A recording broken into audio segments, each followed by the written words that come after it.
And welcome to I24 News Sports Daily Magazine with all the scores and stories from the world of sports. And there's so much to talk about. Is the African Cup of Nations in danger of being cancelled? What is the latest political scandal in Israeli football? And why did a Croatian boxer hit the referee and not his opponent? All that and much more coming up, but we begin with football and with the incredible night we had in the Champions League. 8 matches and 40 goals, a record average of 5 per match. It was an absolute scoring madness with some very remarkable results, but the one from the Olimpico in Rome tops them all. What you're seeing is not a mistake. Bayern Munich beat Roma 7-1 in the Italian capital. And if this result looks familiar, it's not a mistake. It's just the same as the one between Germany and Brazil in the World Cup semi-final. 6 different players scored for the German champions. Only Arjen Robben was on target twice. The only good news for the Italians is that they are still second in the group. The bad news for them is that they will face Bayern again in 2 weeks' time, this time in Munich, but Pep Guardiola believes that match will be completely different. I already said it. This 7-1 victory was a one-time thing. I can bet anything you'll want that when we play in 2 weeks' time, but it won't be like this and it won't be like that. I am telling you, it won't be like this, you'll see. I take full responsibility for this defeat. I had the wrong attitude and the wrong strategy. The only good news from tonight is that CSKA Moscow and Manchester City drew their match and we're still second in the group. Bayern Munich sending a clear message to all the big competitors. One of them is Barcelona, who needed the 3 points at home against Ajax following their defeat in the previous match in Paris. Neymar made sure everyone is happy with an early goal. Leo Messi followed shortly after. Ajax did get a late goal and was hoping for the equalizer, but a stoppage time goal by Sandro Ramirez made sure the points stay at the Camp Nou. And now Barcelona can get ready for the next big test, the Spanish Clásico on Saturday at the Bernabeu. I hope I will keep growing and showing more and more what I can do. I want to help the team with goals and passing for shots. Saturday against Real Madrid will be a great match. We hope we can win the Clásico. There were many goals in other matches played last night. Manchester City was leading 2-0 at halftime in Moscow, but CSKA got back after the break. Israeli player Bibras Natcho scored the equalizer 4 minutes from time. The only low-scoring match was held in Cyprus, where Paris Saint-Germain struggled until Edison Cavani scored the winner with only 3 minutes remaining. In Group G, Chelsea scored 6 against Maribor in Stamford Bridge. And there was big drama in Gelsenkirchen, where a stoppage time penalty gave Schalke the 4-3 victory over Sporting Lisbon. In Group H, Porto beat Athletic Bilbao 2-1 in Portugal, and Ukrainian champions Shakhtar Donetsk beat Bate Borisov 7-0 in Belarus. Luis Adriano became only the second player in Champions League history to score 5 goals in one match. The first one was Leo Messi. So it was a very good night for Shakhtar on the pitch, but it doesn't change the fact that these are very hard days for the club from eastern Ukraine, focal point of the war between Ukraine and Russian separatists. They now play their home matches in Lviv, western Ukraine, and this is what happened this week just outside the original stadium in Donetsk.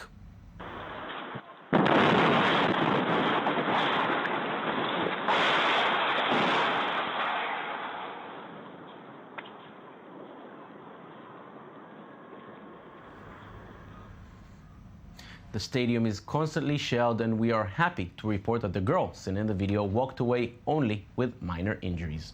Now let's turn our attention to the action coming up tonight, and European champions Real Madrid will travel to Anfield to face Liverpool. The Merengues are simply unstoppable. They scored 37 goals in 10 official matches this season, almost 4 per match.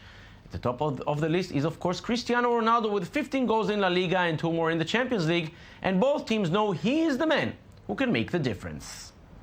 Well, I think when Cristiano played for Manchester United, I think there was signs in there that he was, a world-class player, and I think the figures he produced for Manchester United were very, very good. But I think his game's gone to another level. I think now he's arguably the best player in the world. So I think he's improved each year by year, and I think the numbers and the goals he scores now, he's setting new records and taking the game to a new level. Cristiano is in a fantastic moment, and he's doing really well. I think it's impossible to do better. He's really focused and everyone's. The other team from the Spanish capital, European runners-up Atletico, will play at their Vicente Calderón against Swedish side Malmö. The Colchoneros are of course big favorites, but they know the situation in this group is very delicate as all four teams have 3 points.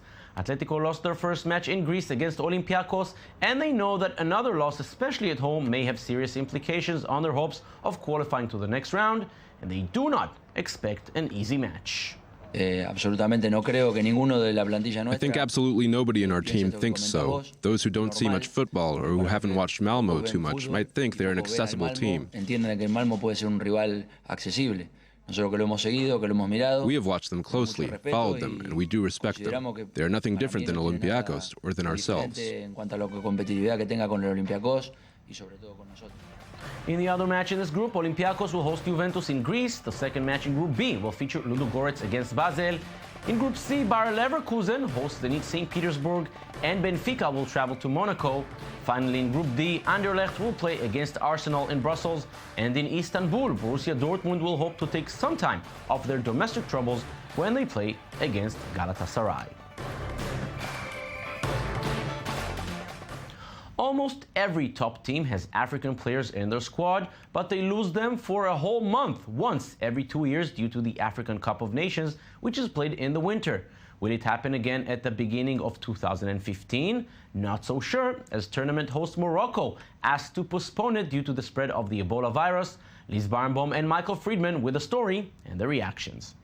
The big question in football is whether or not we should cancel the African Cup of Nations in 2015. While the Ebola virus continues to spread in Africa, the African Football Confederation continues to debate on having this competition. Morocco will be hosting the African Cup of Nations between January and February of 2015 and has now requested postponing the tournament to a later date. This follows figures published by the World Health Organization, which showed that more than 4,400 people already died as this terrible disease continues to spread exponentially since it began in Guinea in December of 2013. We talk about alarming numbers with the spread of the Ebola virus. There are more projections in the coming months that it will have spread to more than 20,000 people. For the current host country, the situation is more dangerous to the public and the players. Because tomorrow the fans who are going to be with their respective teams will be seen, and there is talk of a number very high. That is to say, towards 100,000, 200,000, 300,000, or even in attendance. Given the urgency of the situation, the African Football Confederation is preparing in case Morocco backs out. If several nations respond positive, the Confederation will conduct a random drawing, a process which is troubling since the African Cup of Nations is a major tournament in world football. Ghana already organized the African Cup of Nations in 1963, 1978, and 2008, and would be excited at the idea of taking over. But for many countries, this could be a logistical nightmare as the tournament takes place in less than 3 months. But this wouldn't be the first time for a country to take over the reign, as South Africa replaced Libya in the previous Cup. You ask now, are we a plan B for Morocco? When Australia put themselves out as a plan B for South Africa, you got very angry with them. You didn't want any plan B for your right to host an event. In Europe, the majority of the top African footballers play for elite clubs. Those teams have many hesitations, and the coach of Borussia Dortmund, Jürgen Klopp, has made his voice heard over this issue. The fact is that I wonder about it a lot. If an African country has the feeling that it's not safe, well, for me it's automatic. It is necessary to postpone the competition. You have to take it seriously. We cannot close our eyes and say that nothing will happen and maintain at all costs the African Nations Cup. The European clubs do not want to have their best players to participate in this cup, but in keeping up with FIFA regulations, the clubs must allow their players to play with their national teams. So if the competition will take place, there is not much the teams can do. Baseball now, and the World Series got underway last night with the Kansas City Royals hosting the San Francisco Giants. The home team won all of their 7 matches in the postseason ahead of this match, but their first loss came in the worst possible moment. Their defensive side was simply not working. The visiting Giants had 3 runs by the end of the first inning, and it only got worse. San Francisco, who won the title back in 2012, got the perfect start to the World Series, winning 7-1, and home advantage is on their side now. Game 2 will be held tonight, also in Kansas City, before the games move to San Francisco. We move now back to football, but now to the action on the pitch. Bnei Sakhnin is the most successful Arabic football club in Israel, having won the Israeli Cup in 2004 and played in the UEFA Cup the following year. The team was seen as the example of Arab and Jewish coexistence, but tensions have risen following Operation Protective Edge, and the strong ties the club holds with Qatar, seen as the main sponsor of Hamas, is widely criticized in Israel. The ceremony held this past weekend to thank Qatar for their financial support brought some Israeli dignitaries to call for the team to be banned. Matthias Inbar and Dani Zweibel with the story. The Doha Stadium, which is in northern Israel, was named after the Qatari city of Doha. The stadium is home to Bnei Sakhnin, which is located in a small Arab town in the Galilee. The club was founded in 1991 and is the most successful Israeli Arab club in the country, having won the State Cup in 2004. However, with the current financial problems, the club officials look to Qatar for support. The mayor of Sakhnin and former president of the club, Mazen Ghanem, spoke about the club's connection with the Gulf state as being strictly financial relief and nothing more. It was to my delight that the head of Qatar responded to our request. He agreed to pay $2 million in funds for the club. A portion of that was paid, and I am sure he will meet his commitments. If Qatar offers me 8 million shekels to save the team, I'd be crazy to refuse.